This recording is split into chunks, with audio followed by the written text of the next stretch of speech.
Cinema நடிகனாக வேண்டுமென்ற கனவுடன் college படிப்பை பாதியில் விட்டுவிட்டு சென்னைக்கு ஓடி வந்தவன் நான்.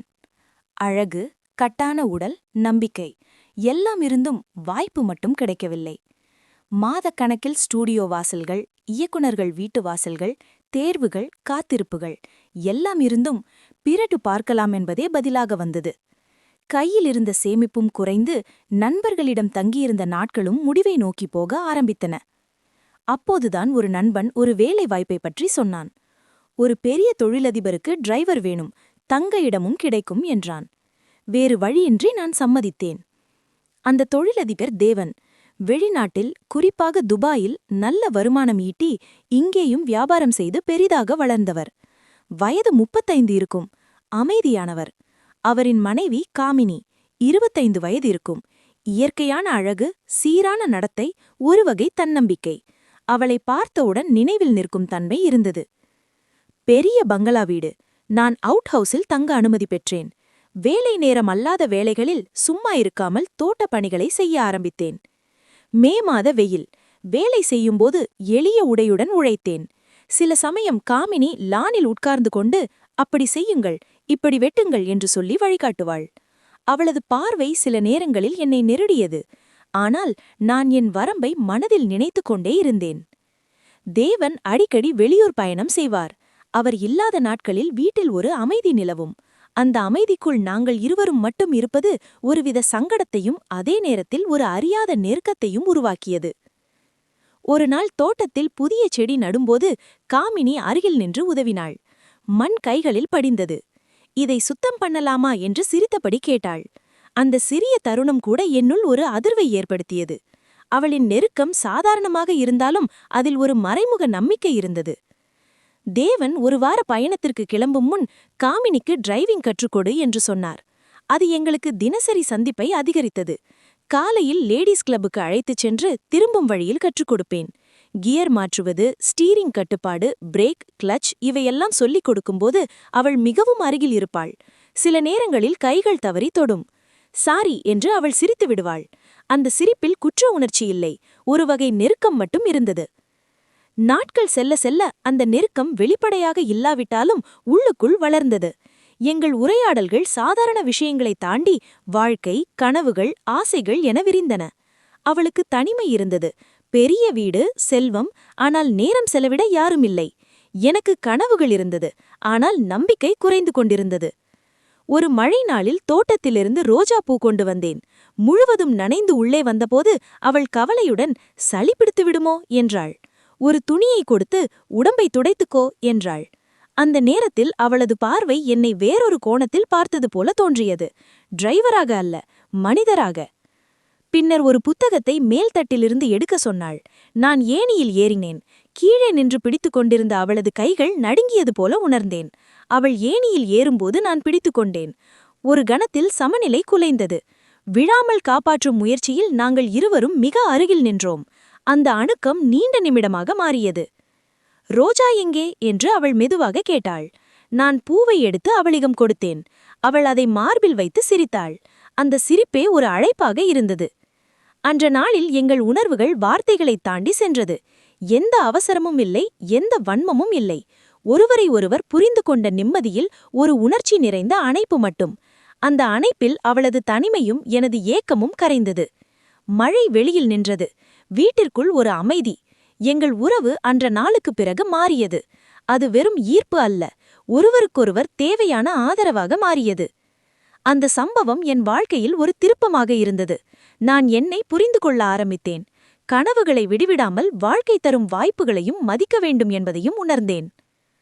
காமினி எனக்கு சொன்ன ஒரு வார்த்தை இன்னும் நினைவில் உள்ளது.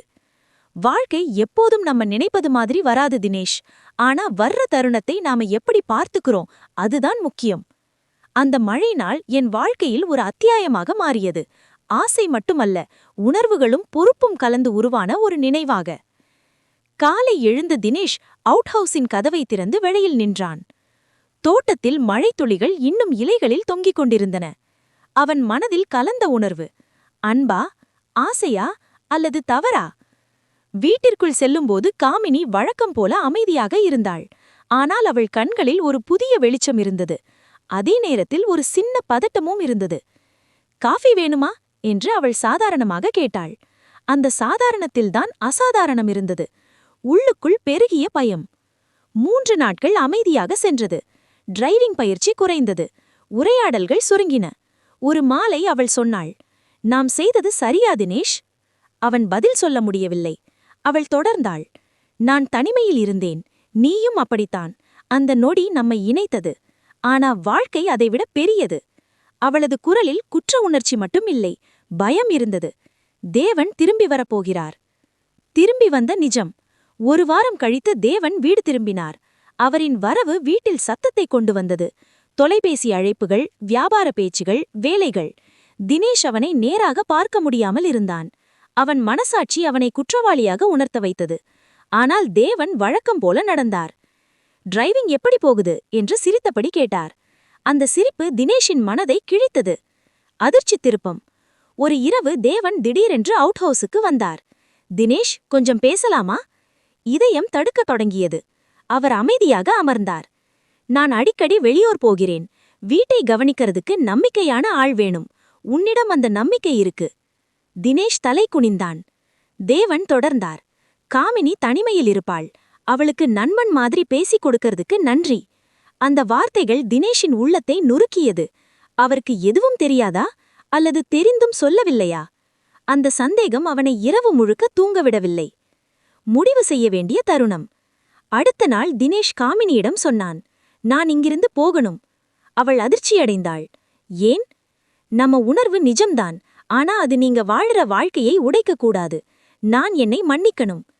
அவள் கண்களில் நீர் நிரம்பியது. நீ போனால் நான் மீண்டும் தனியா ஆகிவிடுவேன். நீங்க தனியா இல்லை, உங்களுக்கு உங்கள் வாழ்க்கை இருக்கு. நான் என் கனவை தேடணும். அவன் சுமைகளை சுமந்த பையை எடுத்தான். போகும் முன் அவள் மெதுவாக சொன்னாள். தினேஷ் மீண்டும் சென்னை நகரின் சத்தத்தில் கலந்தான். ஆடிஷன்கள் மீண்டும் தொடங்கின. இந்த முறை அவன் கண்களில் வேறு ஒரு ஆழம் இருந்தது. வலி அனுபவித்தவன் மட்டுமே காட்டக்கூடிய உண்மை. ஒரு சிறிய கதாபாத்திரம் அவனுக்கு கிடைத்தது. கேமரா முன் நின்றபோது காமினியின் வார்த்தைகள் நினைவுக்கு வந்தது. உன் கண்களில் அந்த தீ இருக்கே. அவன் நடித்தது நடிப்பு அல்ல, அவன் வாழ்ந்த உணர்வு. இறுதி காட்சி. 1 வருடம் கழித்து ஒரு சிறிய திரைப்படம் வெளியானது. காமினி அமைதியாக டிவி முன் அமர்ந்து பார்த்தாள். திரையில் தினேஷ் தோன்றியபோது அவள் சிரித்தாள். அந்த சிரிப்பில் மகிழ்ச்சியும் இருந்தது, சிறு வலியும் இருந்தது. ஆனால் முக்கியமாக பெருமை இருந்தது. வாழ்க்கை சில உணர்வுகளை நமக்கு தரும். அவற்றை பிடித்து கொள்ள முடியாது, ஆனால் அவை நம்மை மாற்றிவிடும். அந்த மழை நாள் ஒரு தவறு மட்டுமல்ல, ஒரு மனிதன் தன் பாதையை தேர்ந்தெடுத்த நாள், ஒரு பெண் தன் மனதை புரிந்து கொண்ட நாள். உண்மை வெளிவரும் நாள்.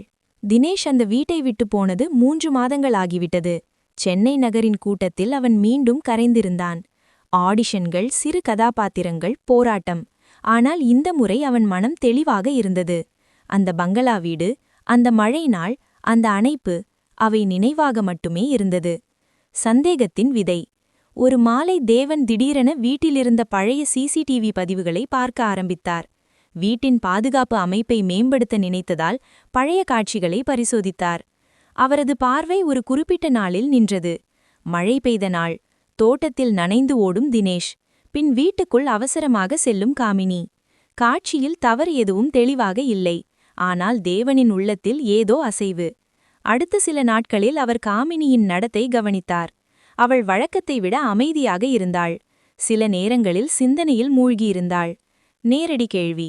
ஒரு இரவு உணவுக்குப் பிறகு தேவன் அமைதியாக கேட்டார், தினேஷ் ஏன் திடீர்னு வேலை விட்டு போனா? காமினி ஒரு நொடி தயங்கினாள். அவருக்கு வேறு வாய்ப்பு கிடைத்திருக்கு, நடிகனாக முயற்சி பண்ணணும்னு. தேவன் அவளது கண்களை நேராக பார்த்தார். அதுவா மட்டும்? அந்த ஒரு கேள்வி அவளது இதயத்தை தட்டியது. உள்ளம் உடையும் தருணம். அந்த இரவு காமினி தூங்க முடியவில்லை. குற்ற உணர்வு பல நாட்களாக அவளை உள்மனதில் தின்னிக் கொண்டிருந்தது. மறுநாள் காலை அவள் தேவனிடம் சொன்னாள், நான் உங்ககிட்ட ஒரு விஷயம் சொல்லணும். தேவன் அமைதியாக அமர்ந்தார். அவர் எல்லாவற்றையும் முழுமையாக சொல்லவில்லை, ஆனால் உணர்ச்சியளவில் நடந்த தவறை ஒப்புக்கொண்டாள். நான் தனிமையில் பலவீனமாயிருந்தேன். அந்த நேரத்தில் தினேஷ் இருந்தான். அது ஒரு தவறு. ஆனா அது நீங்க நினைப்பது மாதிரி தொடர்ந்த விஷயமில்லை. அவள் அழவில்லை, ஆனால் குரல் உடைந்தது. தேவனின் அமைதி. தேவன் உடனே கோபப்படவில்லை. அவர் நீண்ட நேரம் பேசாமல் இருந்தார். பின் மெதுவாக சொன்னார், நான் உன்னை இந்த வீட்டில் எல்லா வசதியோடும் வைத்தேன். ஆனா நேரம் கொடுக்கலை. அவரது குரலில் வருத்தம் இருந்தது. நான் கணவரா தோல்வியடைந்தேனா? அந்த கேள்வி காமினியை உடைத்தது. இல்ல, இது ஒருவரின் தவறு மட்டும் அல்ல. அந்த இரவு அவர்கள் இருவரும் பேசிக்கொண்டே இருந்தனர். பல வருடங்கள் பேசாமல் விட்ட உண்மைகளை. தினேஷின் வாழ்க்கை புதிய சோதனை. அந்த நேரத்தில் தினேஷின் வாழ்க்கையிலும் ஒரு திருப்பம். ஒரு சிறிய படத்தில் அவனுக்கு முக்கியமான காட்சி கிடைத்தது. கேமரா முன் நிற்கும்போது அவன் நினைத்தது, உண்மை இல்லாமல் நடிக்க முடியாது. அவன் வாழ்ந்த உணர்வுகளை திரையில் கொண்டு வந்தான். அந்த காட்சி சமூக ஊடகங்களில் பேசப்பட்டது. ஒரு நாள் அவனுக்கு தெரியாமல் ஒரு எண் மூலம் மெசேஜ் வந்தது. நீங்க நன்றாக நடித்திருக்கீர்கள். பெருமை. எந்த பெயரும் இல்லை. ஆனால் அந்த வார்த்தை யாருடையது என்று அவனுக்கு தெரிந்தது. இறுதி திருப்பம். எதிர்பாராத சந்திப்பு. ஒரு வருடம் கழித்து ஒரு விருது வழங்கும் நிகழ்ச்சியில் தினேஷ் அழைக்கப்பட்டான். அந்த நிகழ்ச்சி நடந்தது சென்னையின் பெரிய அரங்கில். விருந்தினர்களில் தேவனும் இருந்தார், தொழில் காரணமாக. பின்னணியில் எதிர்பாராத முறையில் மூவரும் நேருக்கு நேர் சந்தித்தனர். ஒரு சில நொடிகள் அமைதி. தேவன் முதலில் கையை நீட்டினார். நல்லா வளர்ந்திருக்கேன். அந்த கையில் கோபமில்லை. ஆனால் எல்லாம் மறந்துவிட்டேன் என்ற சைகையும் இல்லை. அது ஒரு முடிவு செய்யப்பட்ட மனிதனின் அமைதி. காமினி தொலைவில் நின்றாள். அவள் கண்களில் கண்ணீர் இல்லை, ஆனால் நிறைவிருந்தது. முடிவு. வாழ்க்கை சில தவறுகளை நமக்கு தரும். அவை நம்மை உடைக்கலாம் அல்லது நம்மை மாற்றலாம். அந்த மழை நாள் ஒரு ரகசியம் மட்டுமல்ல, 3 பேரின் வாழ்க்கையையும் மாற்றிய திருப்பம். ஒருவர் கனவை கண்டார், ஒருவர் உண்மையை எதிர்கொண்டார், மற்றொருவர் மன்னிக்க கற்றுக்கொண்டார்.